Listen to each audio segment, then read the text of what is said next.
Aliens claimed the Deathworlders had no mercy. Then they saw a human carrying orphans on his back, Commander.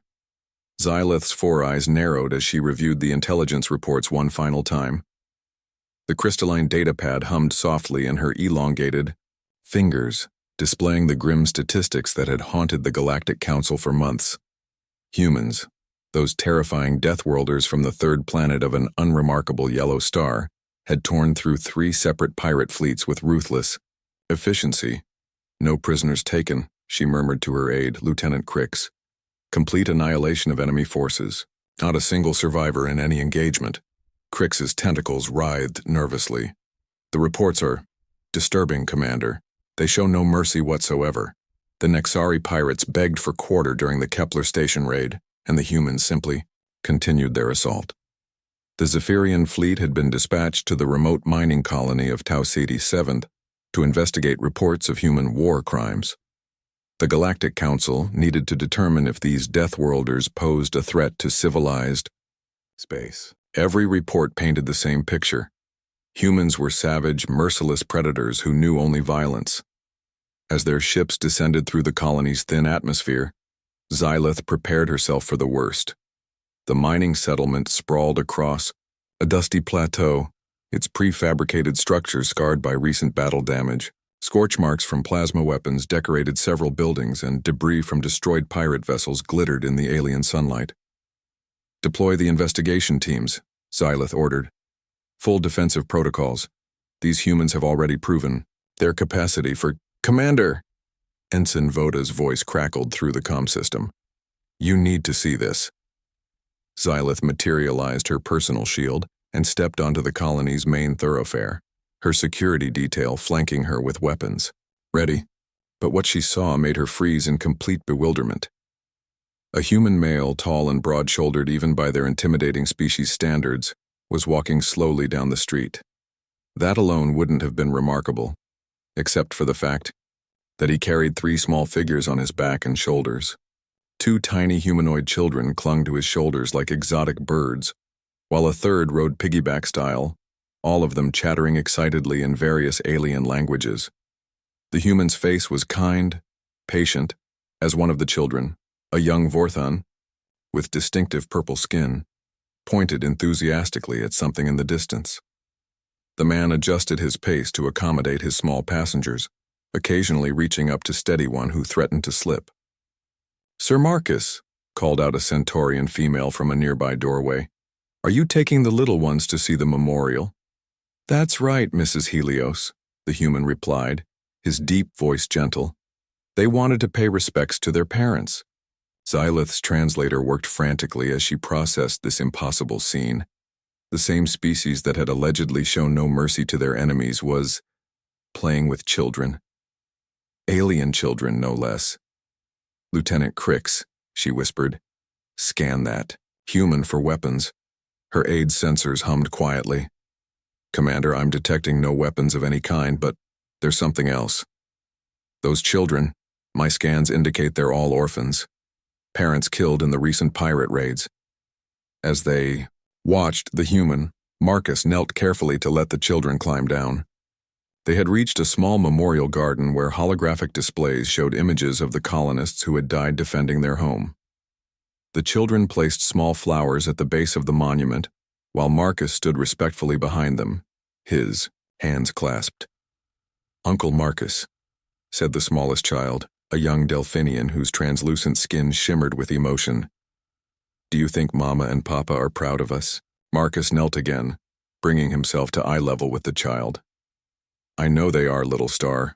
They fought to protect you, and now you're growing up strong and brave just like they hoped. Xylith felt her worldview cracking like fractured crystal. This was the same species that had been labeled as merciless killers? Over the following hours, she observed more impossible contradictions. Humans working tirelessly to rebuild damaged homes, not just their own, but those belonging to every species in the colony. Human engineers sharing advanced defensive technologies freely with alien settlements. Human medics treating wounded pirates, the very enemies they had defeated, with the same care they showed their allies.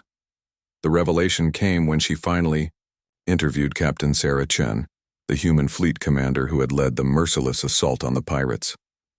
"You want to know why we took no prisoners?" Chen asked, her scarred face grim. "Because they weren't just raiding for cargo. They were taking children, Commander, selling them to slavers in the Outer Rim. When we found their holding cells..." She paused, her jaw clenched. "We found 17 children who would never see their families again." Xylith's blood ran cold. The pirates were trafficking younglings? Marcus back there, he was the first one into those cells, came out carrying 3 kids who couldn't even walk anymore. That's when we decided, anyone willing to traffic children doesn't deserve mercy. But anyone willing to surrender, to stop participating in that horror? We'd have accepted that in a heartbeat. Chen pulled up a tactical display. Every engagement, we broadcast surrender terms. Clear, simple, stop taking children, release any captives, and we'd guarantee safe passage to the nearest council station for trial. Not one of them took the offer. But the report said we showed no mercy to child traffickers, Chen interrupted. And that's absolutely true. We didn't. As evening fell over Tau Ceti 7th, Xylith found herself back at the memorial garden.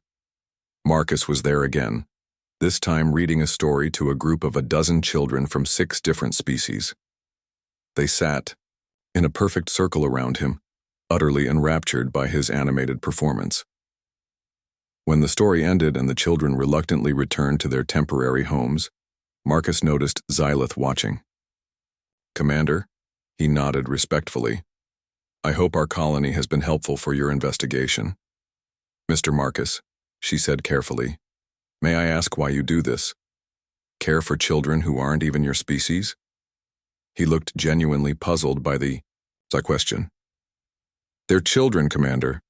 They lost their parents protecting them from monsters. Where I come from, that means they're everyone's responsibility now. Even though they're alien to you?" "Even though?" Marcus smiled sadly. "Commander, my daughter would have been about the same age as little Zara there.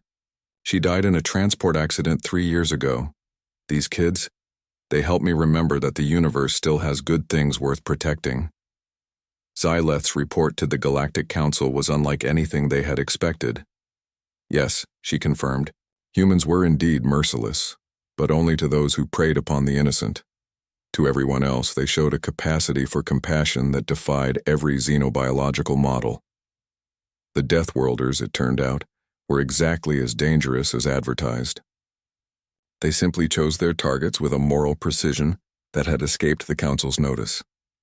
Recommendation, Xylith concluded in her final report, immediate alliance protocols with human space. They are not the monsters we feared. They are the monsters that monsters should fear. And somewhere on Tau Ceti 7, a human named Marcus was teaching alien children that bedtime stories were a universal language of love.